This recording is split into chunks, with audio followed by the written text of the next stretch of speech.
I really like the Old Testament better than the New Testament, just because I think that Moses and Jeremiah and Isaiah and those guys were a lot more imaginative than, like, say, Matthew, Mark, and Luke. Anyway, John got pretty far out there sometimes, and it's interesting to read, but Paul, I gotta tell you, I think is very dry. And so I like trying to write out of the Old Testament, and but I ordinarily end up writing out of Isaiah because I think Isaiah is extra good. But so I was challenged to write something out of a book in the Bible other than Isaiah, and so I chose Ezekiel. And because I always like the story of the dry bones, about how this guy's standing looking down at this valley of dead people, and they've all wasted away, they're just bones, you know, and then all of a sudden they start growing muscles and tissue and skin and everything, and they get up and dance around, and I always thought that was a real neat story. And then at the end of that story, he says, the Lord is speaking to Israel, and he says, you know, you're like a bunch of dead bones, you know, you're pretty wasted out there. And so I would like to give you a new heart and give you a new spirit. And so I like that verse, and I like Oriental sounding music, so I wrote this song.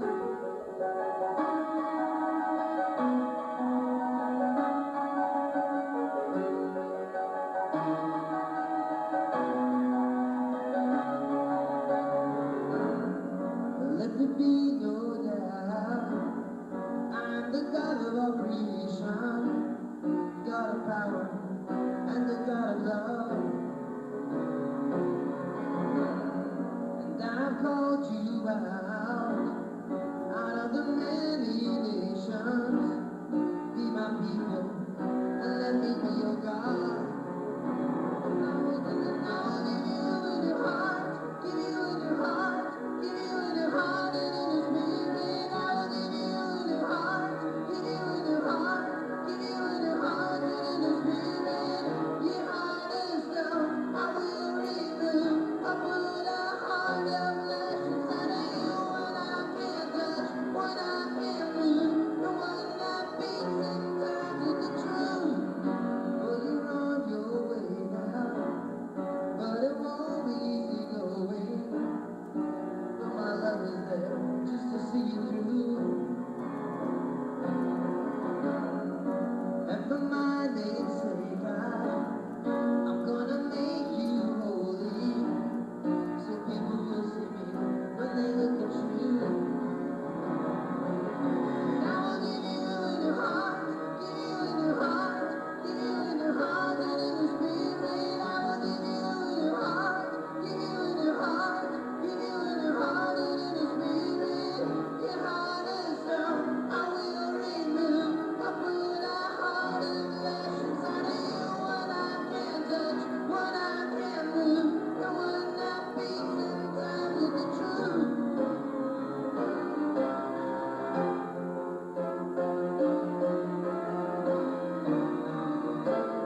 The Book of Psalms is also a good one, and a friend of mine and I wrote this song, and it's become one of my favorites.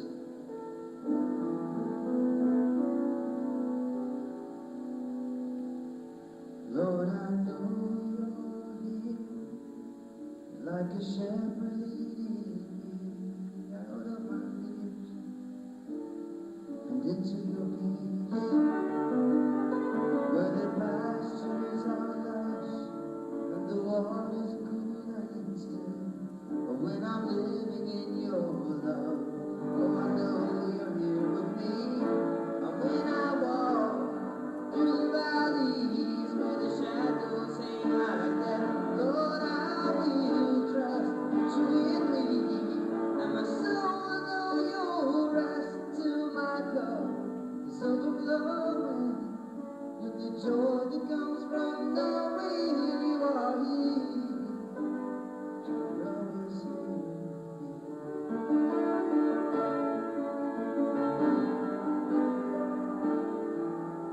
Lord, your heart and style, they come and comfort me, how they bring me back when my wandering heart leaves.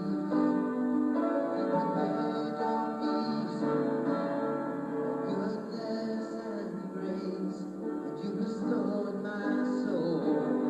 So be your name saved. When I walk through the valleys where the shadows hang like that, Lord, I will trust you with me. And my soul know you'll rest till my cup is overflowing with the joy that comes from knowing you are here. You're always here with me. When I walk through the valley where the shadows hang like that, Lord, I will trust you with me. And my soul know you'll rest till my cup is overflowing with the joy that comes from knowing you are here. Oh, you're always here with me.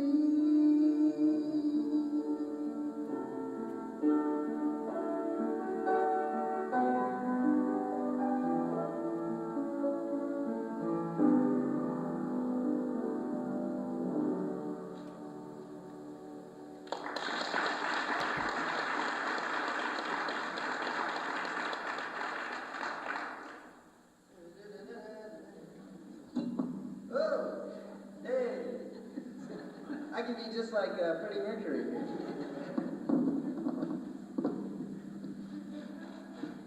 Only if I were like Freddie Mercury, I would not be here.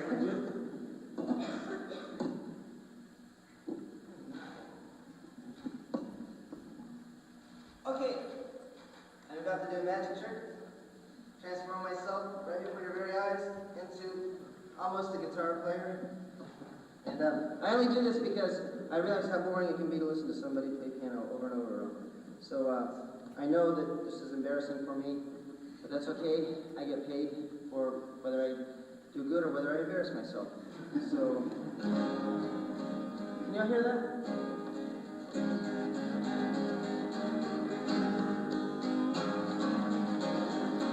This is a song I wrote for a friend of mine when she got baptized, and you know, I love the story. One of my favorite stories in the Old Testament is the one about David, and I think Michal was Saul's daughter. Michal, that was his wife, because I think Michael's such a great name for a girl.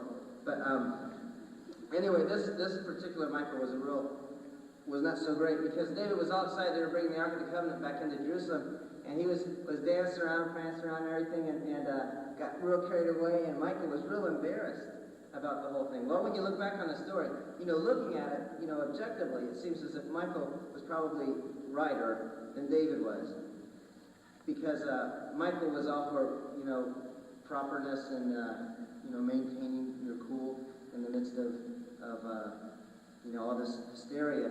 And David, I can just imagine that David was just the kind of person that overindulged in everything he did. I mean, I consider the number of wives he had, the number of children he had, the amount of trouble he got into, and the amount of good that he did. David was an overdoer. He was an overachiever. And starting out your military career by killing Goliath is a big start. And it would have been really hard to for him to keep up with that record. But anyway, everybody has the opportunity to be a David or to be a Michael. And you can either forget, that certain things are appropriate and certain things are proper, and you can go ahead and have a good time, or you can remember that things are appropriate and proper, and you can, act like you've got something stuck inside you the rest of your life. And I just figure I'd rather be like David than Michael, because looking back on it, it seems like God had more of a good time with David than he did with Michael. So when he's making out his invitation list for the big party at the end, I'm sure David's more likely to be asked up. So this is a song I wrote. I'm sorry, but I'm going to move this thing so that...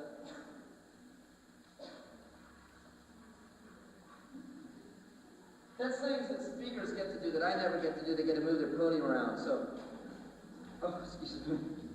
I just ate a corn rose. I meant to throw up, but that was as good as I could get.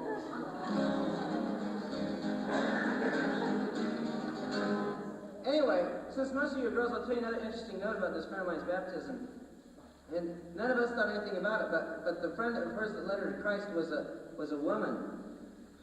Hard to take. And so when she was baptized, without even thinking about it, this woman baptized her. And there was a couple people from a couple churches who had decided that baptism doesn't work anymore. I think they all want to get together with God and let him straighten them out. But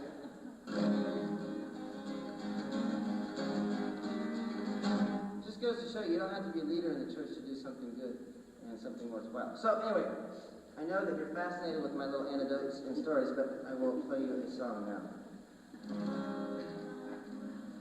The biggest problem is I don't know how this song starts. Most songs I don't know how they end. So, I'm just wasting time till I come up with something.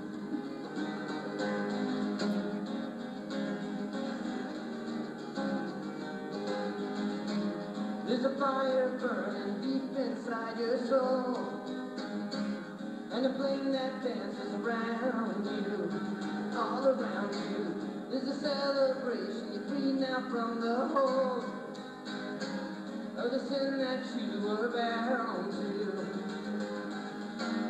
And your new life starts, and you've been washed clean.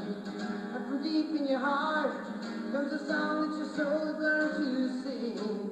Hallelujah, sing it loud and sing it deep as you say. Hallelujah, your Heavenly Father, He hears.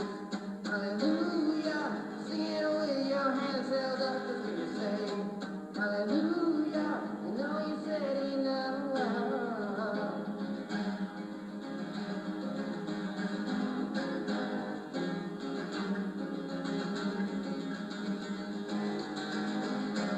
And you feel alive like you never felt before. And you take on the flight of the eagles, oh the eagles. And you walk so light that your feet, they don't get sore. 'Cause your heart, it fears no evil. And your life goes on, and you live so free. You're still singing the song, once again that your heart has learned to sing. Hallelujah, sing it loud and sing it clear as we say. Hallelujah, your Heavenly Father, He hears. Hallelujah, sing it with your hands held up as we say. Hallelujah, we know you said enough.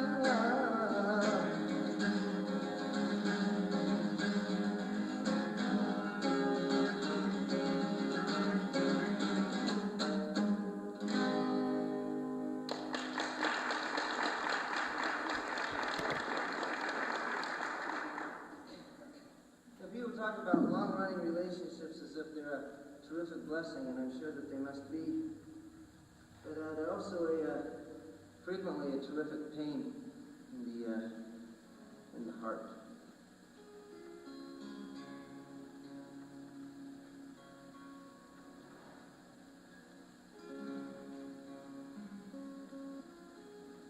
And I think that inspired this song. I wrote it because some friends of mine and I had been apart for quite a while, and we started out like most friends started out. We started out, we were like really, I suppose, in love with one another, just in terms of just really loving to get to spend time with each other. And, then you get to, this is so wonderful, and then you get to the part where, it's kind of a drag, but, I don't know anybody else anymore. And then, and then you go to this thing where it's like, it's really kind of a drag, and I'd rather be by myself. And then you end up, people get hurt, and there's all this trouble. And so you're on the outs, and everybody stays at home and pouts, because everybody is being miserable, making everybody else miserable. And then you finally have an explosion. And then things dry off, and you come back and you realize that the other person really wasn't the horrible ogre that you remember them to be. And they discover that you aren't everything that they remember you to be. And you had this terrific reunion. And I really think one of the greatest things in the world is to be able to forgive. Is to be able to say, yeah, you were really a rat. I mean, there's no doubt about it. What you did was bad. And it was the wrong thing to do. And it's inexcusable. And so since I can't excuse you, I'll forgive you. And it's really wonderful to have someone say, you are a real pain in the butt, and you've caused me a lot of hurt, and you've done a lot of bad things, and those things were wrong, and they were inexcusable, and I won't excuse you, but I'll forgive you. And I won't say it was okay because you were in a bad mood that day. You say, it's not okay at all. And we all know it wasn't okay, but we forgive you. And forgiveness is so much better than it. So much better to be forgiven than to be excused, I think. Just one of my little quirks, I guess.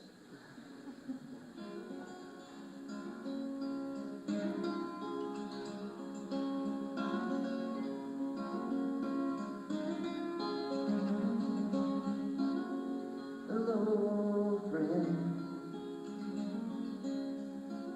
I've really nothing new to say. The old story bears repeating, and the plain old truth grows clear every day. When you find something worth believing,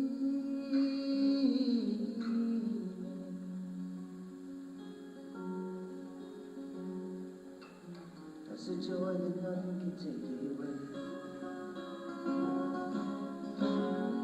So we meet again. After all these years, did we sow the things we're reaping? Now that the harvest calls us here, seems that love blooms out of season.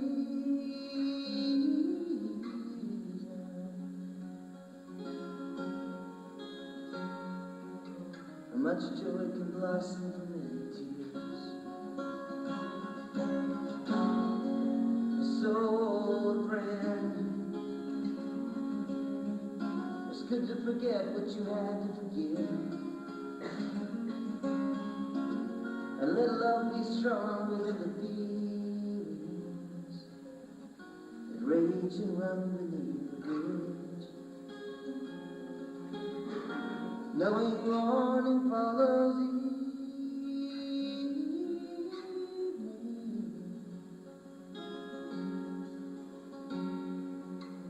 makes each new day comes again.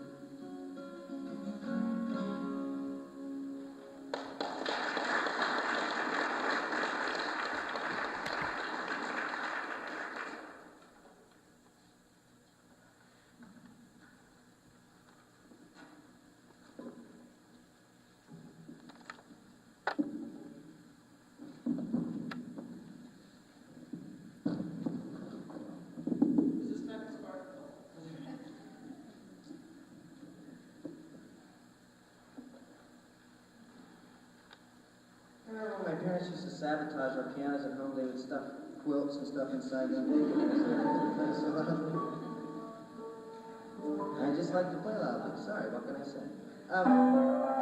You all know this song, right? Oh Lord, how many of you do not know this? I'm not as stupid as you look. Okay, ready? 2, 3, 4, 5, go. Oh Lord, just take you to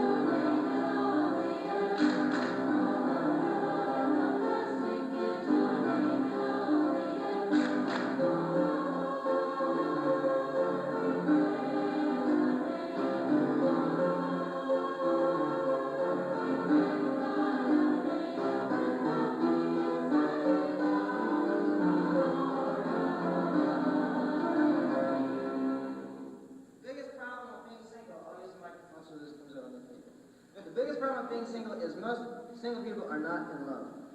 And that's the biggest problem with being married. Most married people are not in love either. I mean, you know what I mean? We all share these common problems. But the most wonderful thing about being in love, whether you're married or whether you're single, my little brother just got married. It's nauseating. Okay, because we're sitting at the dinner table and we're eating, and people have mouths full of food, and my brother and his new wife would like kiss each other and stuff like right at the dinner table. And I was going, Lloyd, someday you're going to look back on this and you're going to be so embarrassed.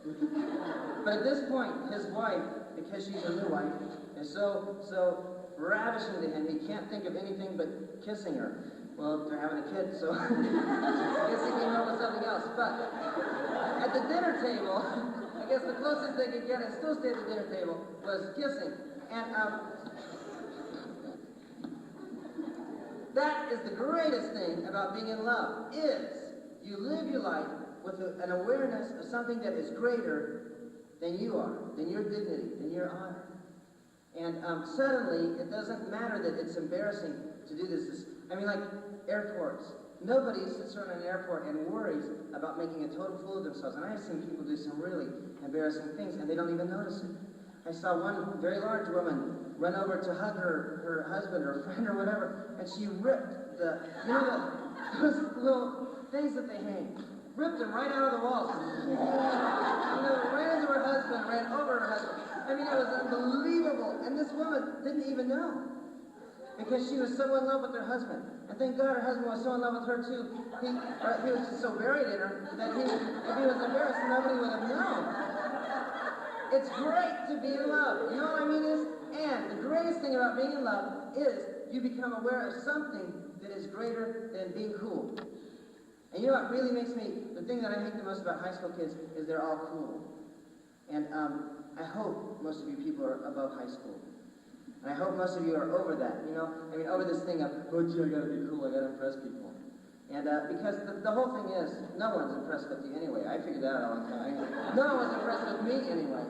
And I'm not too impressed with you all. And you're probably not any of you. Altogether, if I put all the impressedness together of your opinion of me, it would probably be so small you could fit it in a thimble and get your thumb in there too. So I'm not worried about that. So don't y'all be hung up. So anyway, what I'm getting around to is I want you to do something really silly, and I want you to act like you just, if you're not in love with the Lord, just pretend that you are, because it'll be a good time. Haven't you ever gone out on a date with someone that you didn't really give two rips about, but you just wanted to go to a movie and didn't have the money? You know? Okay, so pretend. Here we go. Now, when we get to the "Oh Lord" part, now you guys from Kentland, I know you've had to endure this for years and years, but this is because I love this.